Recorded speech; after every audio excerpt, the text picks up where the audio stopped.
Bonjour à tous, on se retrouve aujourd'hui pour les résultats d'Euro du 16 novembre 2020.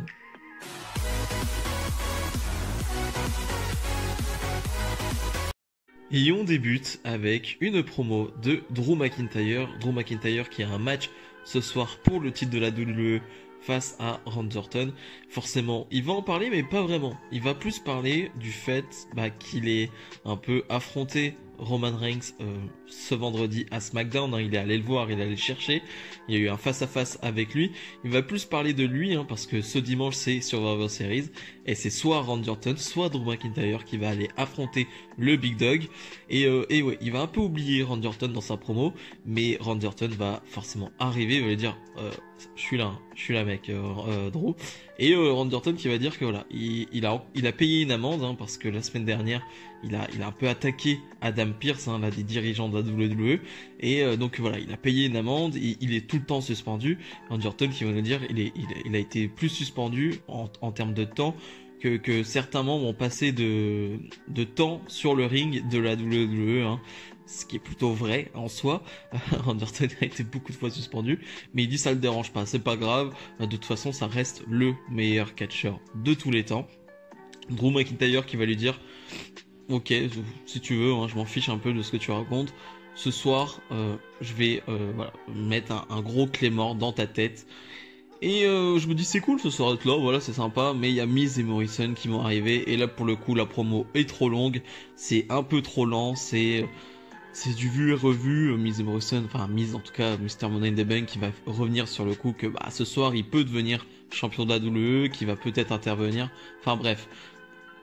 J'ai pas trouvé ça utile, j'ai pas trouvé ça très... Enfin, tu vois, si Miz, imaginons, il arrive ce soir et il cache la manette, j'aurais préféré qu'on le voit pas de la soirée et qu'il arrive juste là. Là, j'ai pas trouvé ça cool, c'était trop long, c'était pas utile. Bref, ça m'a pas trop plu cette deuxième partie de segment.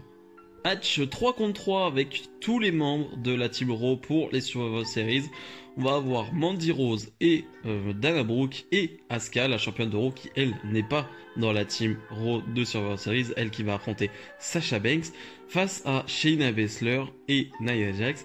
Et Lana qui se retrouve dans cette équipe, Lana qui se fait frapper chaque semaine et qui passe à travers la table chaque semaine.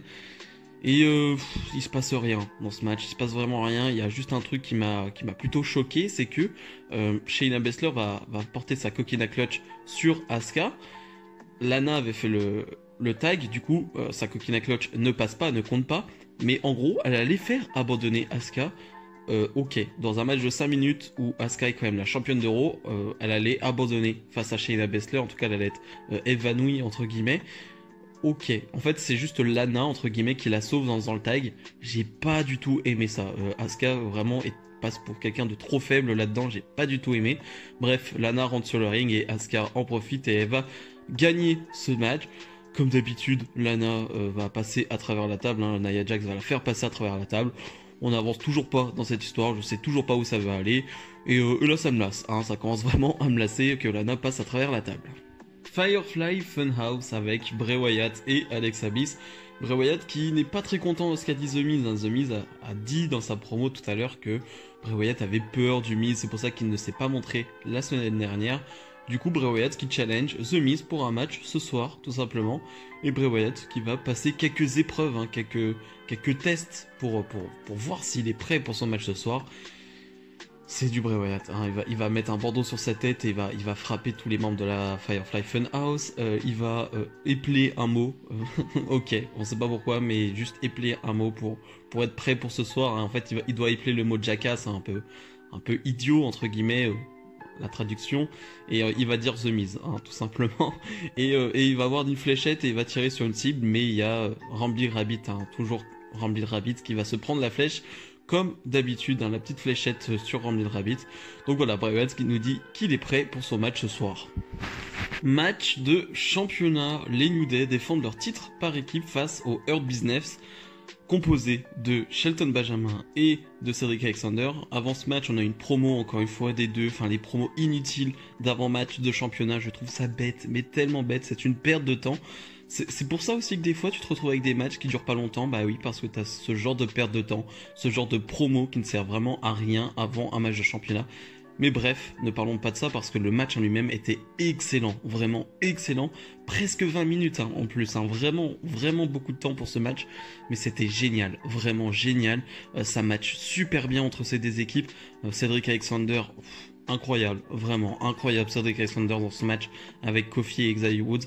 Un Shelton Benjamin un peu plus en retrait, je trouve que Shelton Benjamin, voilà, c'est pas que c'est compliqué, ça reste un bon catcheur, mais là tu sens que quand le niveau s'élève comme ça, avec des catcheurs qui ont l'habitude de faire ce type de match, il est un peu plus en retrait, et ça c'est pas gênant dans le match, c'est pas vraiment gênant, tellement Cedric Alexander porte son équipe.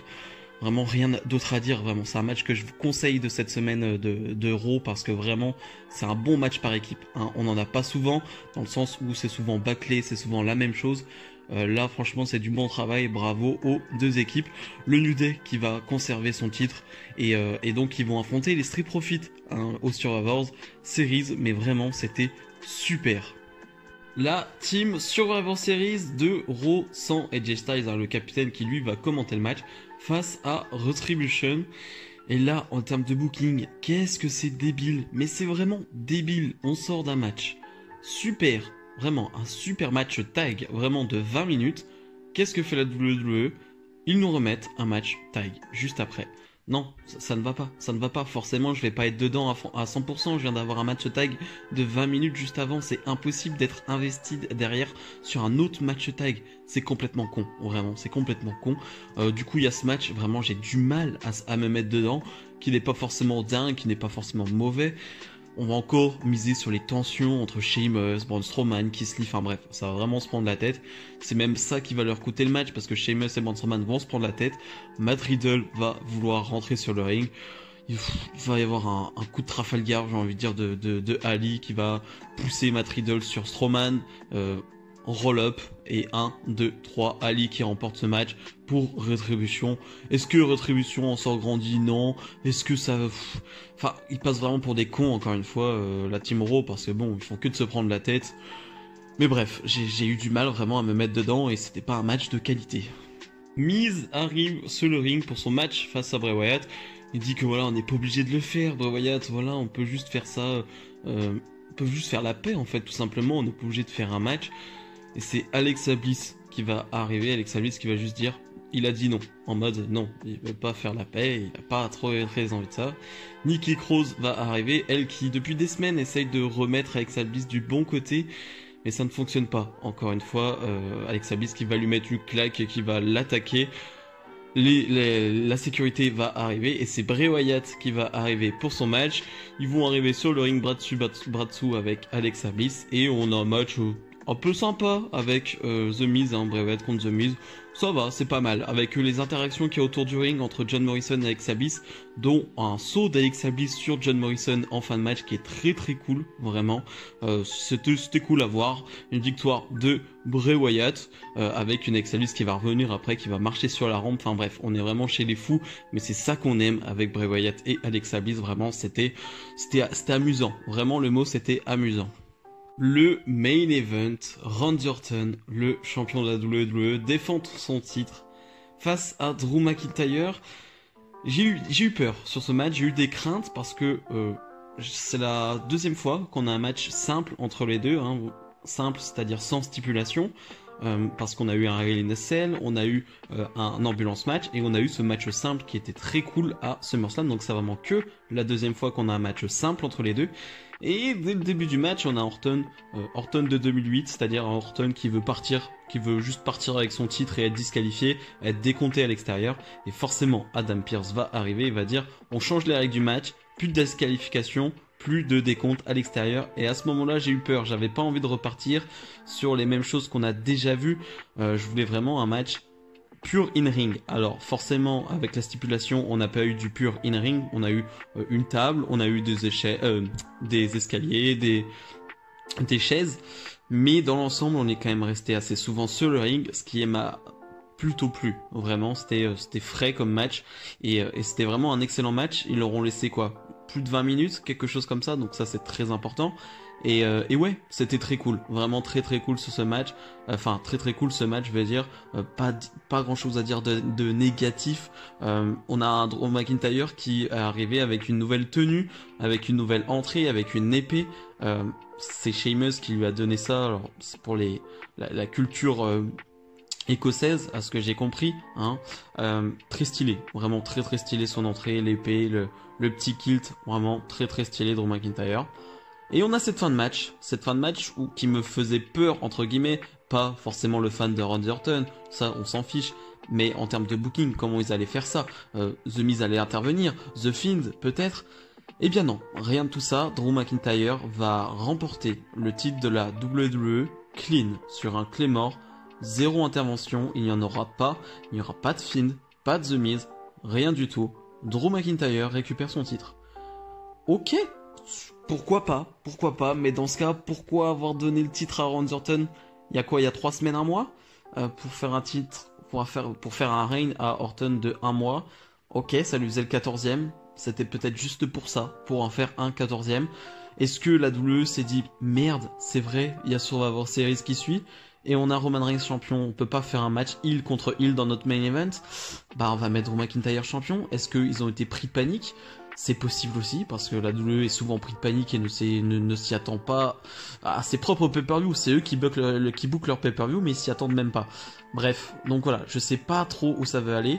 J'imagine que Orton maintenant peut aller contre le Fiend. Hein, on peut avoir un Orton Fiend qui n'est pas pour le titre, qui est une feud qui va être méga intéressante, mais qui n'est pas pour le titre. Ça, je pense qu'on peut aller.